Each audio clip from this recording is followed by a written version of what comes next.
کہتے جی کہ طواف جو ہے وہ مطاف میں افضل ہے یا دوسری منزل پر؟ میرا بھائی بات سنیں، اصل طواف جو افضل ہے جتنا کعبے کے قریب ہوگا وہ ہے افضل، جتنا دور ہوتا جائے گا ثواب کم ہوتا جائے گا، اب دوسری منزل پہ تو بہت دور ہو جائے گا۔ تو افضل تو وہی ہے، ایک ہے مجبوری کہ رش ہو گیا آدمی نیچے نہیں کر سکتا، مجبوراً اوپر کر ہے تو کوئی آدمی وہ طواف ہے، طواف تو ہیلی کاپٹر میں بھی کریں جائز ہے۔ اگر کوئی آدمی نیت کر کے ہیلی کاپٹر میں بیٹھ کے 7 چکر پورے کر دے طواف ہو جائے گا،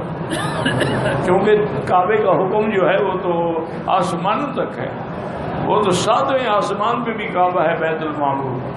اور 7 زمینوں تک ہے، تحت الثری تک ہے، آپ جتنا انڈر گراؤنڈ جا کے نماز پڑھیں تب بھی کعبہ ہے۔ تو اس لیے یہاں تک ہے افضل ہونے کا ثواب، وہ تو صاف بات ہے، جتنا کعبے کے قریب ہوں گے وہ افضل ہے۔